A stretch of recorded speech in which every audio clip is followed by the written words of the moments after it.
Hi, everybody. I hope you're doing well. I wanted to share with you a little bit of the history behind the Zionist occupation of Israel. Some of the history that I looked up in Wikipedia. I graphed it right here. Um, and the reason I did this is, I've always kind of wondered what Revelation 3:9 refers to when it says, I will make them of the synagogue of Satan, which say they are the Jews and are not, but do lie. Behold, I will make them come and worship before your feet and know that I have loved you. I've always wondered about that. Well, okay, so if the people that claim to be Jews are not really the Jews, then who is the Jews? So I decided to just look into history a little bit. And I started here. This is Wikipedia, history of ancient Israel and Judah. And it says the name Israel first appeared, archaeologically speaking. The first archaeological evidence of the name Israel appeared in an Egyptian inscription that they dated at 1209 BC that was translated as saying, Israel is laid waste and his seed is no more. And this inscription was dated at 1209, which is right at the start of the Iron Age, right here, which is during the transition from the Bronze Age. And that caught my attention because you might remember the video that I did on the ancient calendar. It's linked below, but we talk about how the Seder Olam Rabbah dates the creation of Adam and Eve around the start of the Bronze Age. And that's also when archaeologists believe our current civilization began. So, according to archaeologists and Bible scholars, the beginning of our civilization was around the start of the 4th millennium BC, right here. And the Bronze Age, according to this, as of now, it says it started around 3300 BC, so I'll just put that in here. And the Iron Age began around 1200 BC, lasting until 500 BC in the Middle East. So we'll add that as well. So this Egyptian inscription about Israel being laid waste is dated at 1209 BC, which is right at the start of the Iron Age. Okay, so the first archaeological evidence of Israel's existence came from Egypt, and that's not surprising because the biblical record also says that they came out of Egypt. It says Moses led the Israelites out of Egypt, so that makes sense.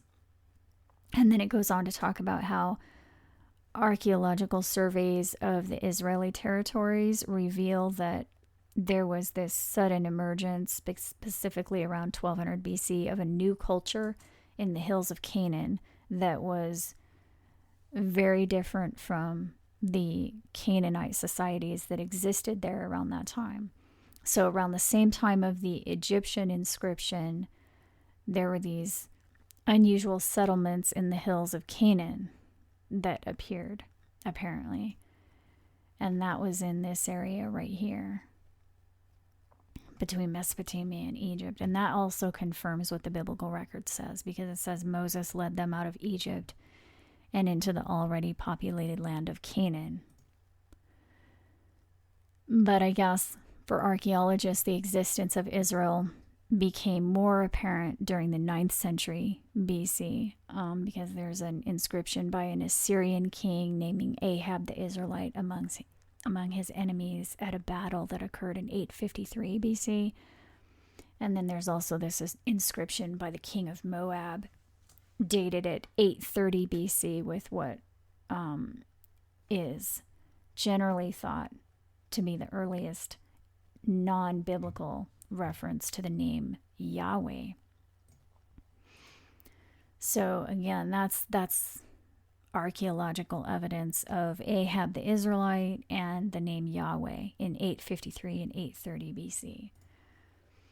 And then Jerusalem was destroyed during the Babylonian Empire, which was followed by the Persian Empire, which we know were the first two heads of the beast, according to the book of Daniel. And during the Persian Empire, one of the first acts of Cyrus the Great was to commission Jewish exiles to return to Jerusalem and rebuild their temple. which apparently they completed around 515 BC. So Cyrus's temple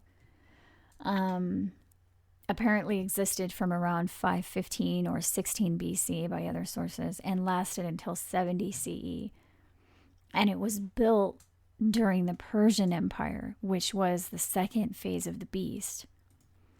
And then it talks about the Hellenistic period afterward, or after Alexander the Great, which we're told in the book of Daniel is the third phase of the beast.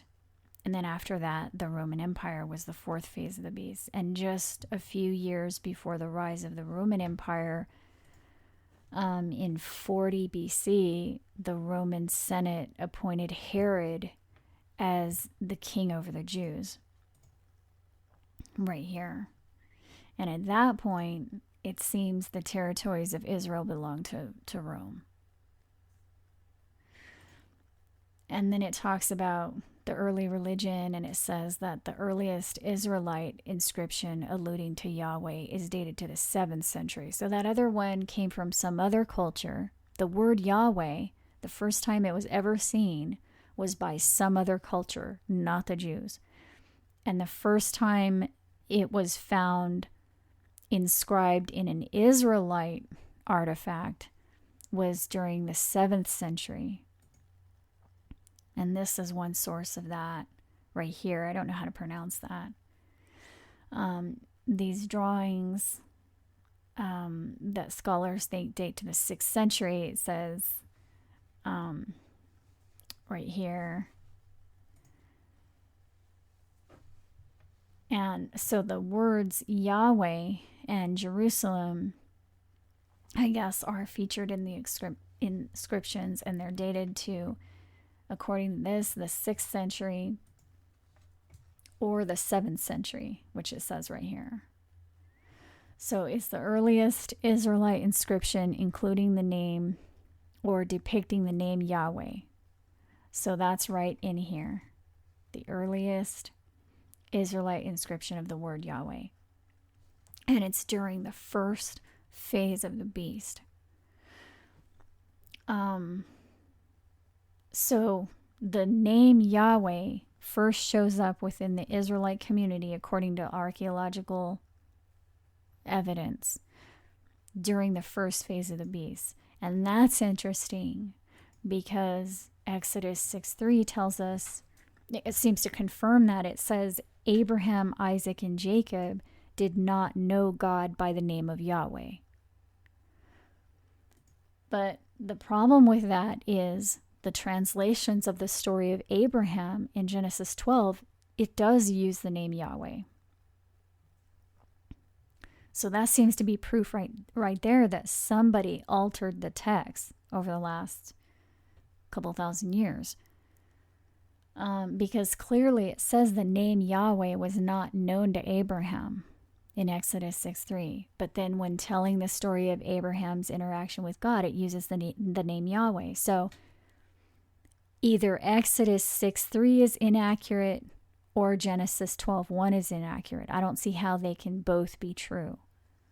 I mean, if Exodus 6:3 is true, then the name Yahweh should not appear in connection with Abraham, Isaac, or Jacob, but yet it does. And the clue, another clue is right here in Hosea 13, because Hosea tells us that Yahweh will be to them as a lion, a leopard, and a bear. The beast will tear them. Yahweh will be to them as a lion, a leopard, and a bear. Well, the lion, the leopard, and the bear represent the phases of the beast, which was Babylon, Persia, and Greece, according to the book of Daniel. And then in the book of Revelation, it tells us as well that the beast with 7 heads and 10 horns was like a leopard, a bear, and a lion. So there's our clue right there. Yahweh was given to that community by the beast. The name Yahweh did not appear until right here during the first phase of the beast. So there's the answer right there. And this temple built under the blessing of the king of the Persian Empire, was built during the second phase of the beast rule. So it seems to me that Israel was already taken over by that time. It was taken over way back here.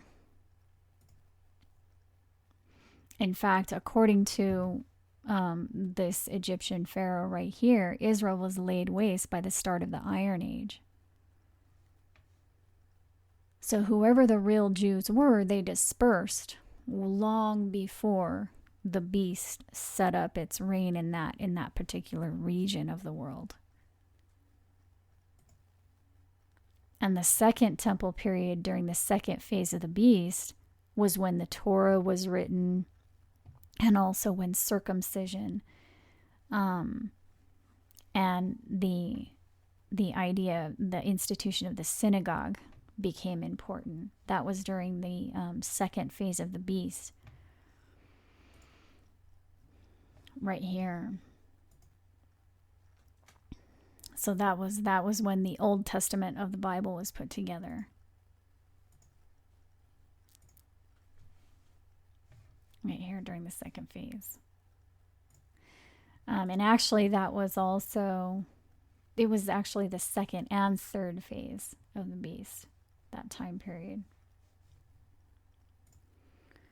And then this is from the History of Israel on Wiki. It says, during the second millennium BC, the area known as Israel today was dominated by Egypt. So the second millennium, right in here,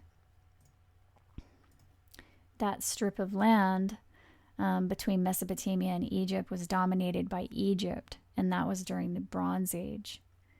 And then it was declared by Egypt, by an Egyptian pharaoh, that Israel was laid waste at the start of the Iron Age. And so I just want to point out something else, because some people think this inscription right here describes the conquest of Israel. So here it is right here. This is what the inscription is on. It's over 10 feet high. And the final lines on it mention Israel right here, which is translated as Israel is laid waste and his seed is not. But you can see the hieroglyphs right here and what words they correspond to. So this section right here corresponds to Israel. This section right here corresponds to the waste.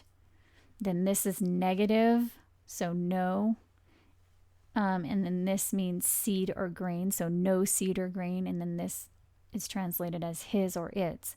So clearly it's saying there's no more grain or seed in Israel, only waste. I mean, that's what it's saying. So they think it's talking about war, but what if it was actually referring to famine, or maybe even both famine and war? Because, I mean, the reason I mention that is because maybe the lack of grain was the reason that they settled in Canaan at that time. I mean, Exodus 16 says they were hungry in the wilderness between Egypt and Canaan. So that seems to make sense, but I don't know. We'll just leave it at that for now. But then it talks about how the Hebrew language originated in Egypt, which again makes sense because we know the Hebrews came out of Egypt. So that makes sense. And then the next thing it mentions is this first temple that so many believe used to sit on the Temple Mount in Jerusalem, Solomon's temple. Well, apparently there's no evidence that it ever existed. So it says here, there's no direct archaeological evidence for the existence of Solomon's temple, and no mention of it in the surviving contemporary extra-biblical literature. So there's no tangible physical evidence for it, and there's no written record of it outside of the Bible. And I guess the modern government in Israel will not allow any excavations that might prove or disprove the biblical story. So Okay, but I have to start part 2 right here. I'll leave the link in the description below.